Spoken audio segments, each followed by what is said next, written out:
Hello friends, welcome back my YouTube channel. तो friends, जैसा कि आपको पता है, आज हम बात करने वाले हैं हिस्ट्री के टॉप एमसीक्यूज़ के बारे में। तो चलिए फ्रेंड्स, वीडियो को शुरू करते हैं। तो आपका जो सबसे पहला क्वेश्चन है कि सिंधु घाटी सभ्यता का प्रमुख नगर कौन सा था?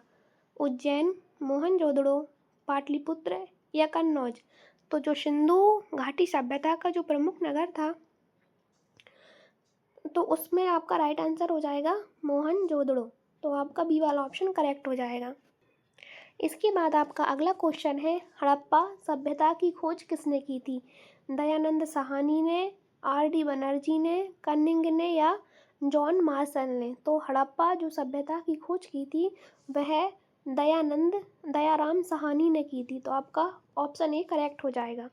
फ्रेंड्स, यह वाले क्वेश्चन आपको RRB, group D, NTPC, CGL, SSC और कांस्टेबल के एग्ज़ाम में बहुत ही इम्पोर्टेंट साबित होने वाले हैं। तो वीडियो के अंत तक बने रहिए। इसके बाद आपका अगला क्वेश्चन है, सबसे प्राचीन वेद कौन सा है? यजुर्वेद, सामवेद, अथर्ववेद या ऋग्वेद? तो सबसे जो प्राचीन वेद होता है वह आपका ऋग्वेद है। तो आपका ऑप्शन डी सही हो जाएगा। इसके बाद आपका अगला क्वेश्चन है कि वेदों की कुल कितनी संख्या है? 2, 3, 4 या 5? तो आपका करेक्ट आंसर हो जाएगा कि वेदों की संख्या 4 होती है। इसके बाद आपका अगला क्वेश्चन है कि बुद्ध का जन्म कहाँ हुआ था?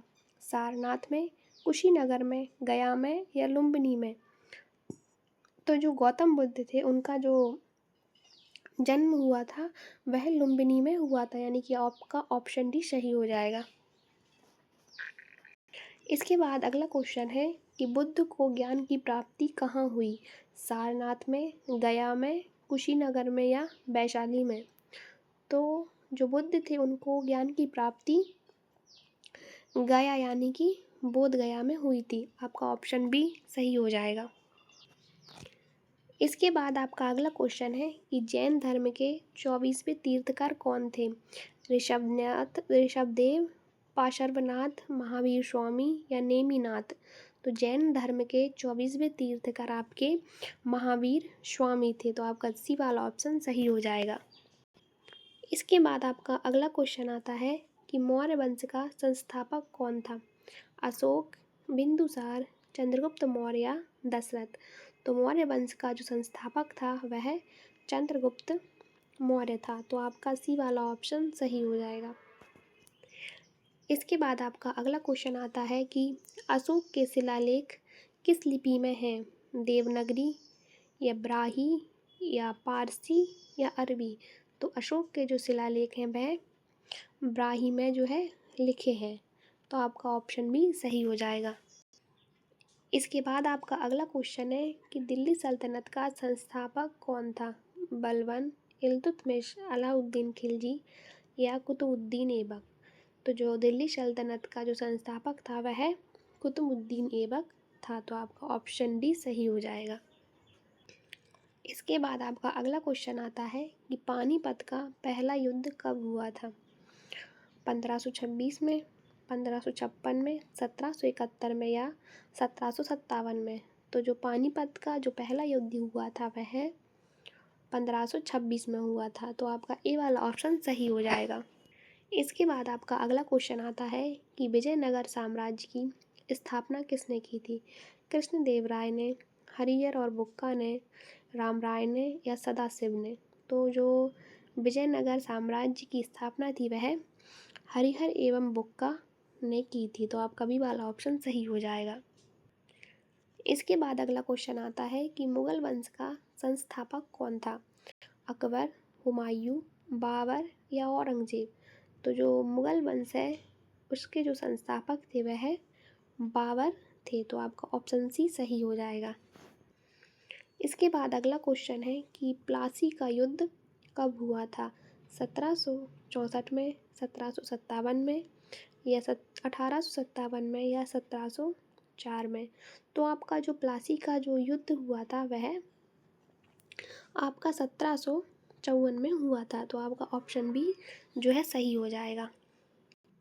इसके बाद आपका अगला क्वेश्चन है कि 1857 की क्रांति की शुरुआत किसने की थी? रानी लक्ष्मीबाई ने, तात्या टोपे ने, मंगल पांडे ने या बहादुर शाह जफ़र ने? तो जो 1857 की क्रांति हुई थी वह मंगल पांडे के द्वारा शुरू हुई थी। तो आपका ऑप्शन सी सही हो जाएगा। इसके बाद आपका अगला क्वेश्चन है कि भारतीय राष्ट्रीय कांग्रेस की स्थापना कब हुई थी? 1905 में, 1919 में, 1885 में या 1920 में? तो जो राष्ट्रीय कांग्रेस की स्थापना हुई थी वह आपकी 1885 में हुई थी। तो आपका ऑप्शन सी सही हो जाएगा। इसके बाद आपका अगला क्वेश्चन आता है कि कांग्रेस की स्थापना किसने की?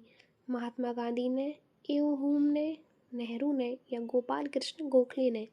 तो जो कांग्रेस की स्थापना हुई थी वह आपकी ए.ओ.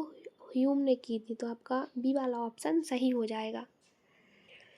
इसके बाद आपका अगला क्वेश्चन है कि असहयोग आंदोलन कब शुरू हुआ था? तो आपका जो असहयोग आंदोलन है वह 1917, 1919, 1920 या 1922 में किस में हुआ था? तो आपका जो असहयोग आंदोलन है वह 1920 में शुरू हुआ था। तो आपका ऑप्शन सी सही हो जाएगा। इसके बाद आपका अगला क्वेश्चन है कि भारत छोड़ो आंदोलन कब हुआ था? 1940 में, 1942 में, 1945 में या 1947 में? तो भारत छोड़ो जो आंदोलन हुआ था वह आपका जो है 1942 में हुआ था। तो आपका ऑप्शन बी सही हो जाएगा। इसके बाद आपका अगला क्वेश्चन है कि भारत को स्वतंत्रता कब मिली थी? 26 जनवरी 1950 को, 15 अगस्त 1947 को, 2 अक्टूबर 1947 को या 26 नवंबर 1949 को? तो आपका राइट आंसर हो जाएगा कि भारत को जो है स्वतंत्रता वह 15 अगस्त 1947 को मिली थी। तो आपका बी वाला ऑप्शन सही हो जाएगा। इसके बाद आपका अगला क्वेश्चन है कि अशोक ने किस युद्ध के बाद बौद्ध धर्म अपनाया? कलिंग युद्ध, प्रथम युद्ध, तक्षशिला युद्ध या मगध युद्ध? तो जो अशोक थे उन्होंने कलिंग युद्ध के बाद बौद्ध धर्म को अपनाया था। तो आपका ऑप्शन ए सही हो जाएगा। इसके बाद आपका अगला क्वेश्चन है कि मेगास्थनीज किसके दरबार में आया था? अशोक के, चंद्रगुप्त मौर्य के, बिंदुसार के या समुद्रगुप्त के? तो जो मेगास्थनीज जो नाम का जो राजदूत था वह चंद्रगुप्त मौर्य के दरबार में आया था। तो आपका बी वाला ऑप्शन जो है करेक्ट हो जाएगा। इसके बाद आपका अगला क्वेश्चन आता है कि गुप्त वंश का संस्थापक कौन था? चंद्रगुप्त, समुद्रगुप्त, कुमारगुप्त या स्कंदगुप्त? तो जो गुप्त वंश का जो संस्थापक था वह चंद्रगुप्त प्रथम था। तो आपका ऑप्शन ए सही हो जाएगा। इसके बाद अगला क्वेश्चन है कि भारत का नेपोलियन किसे कहा जाता है? अशोक को, चंद्रगुप्त मौर्य को, समुद्रगुप्त को या हर्षवर्धन को?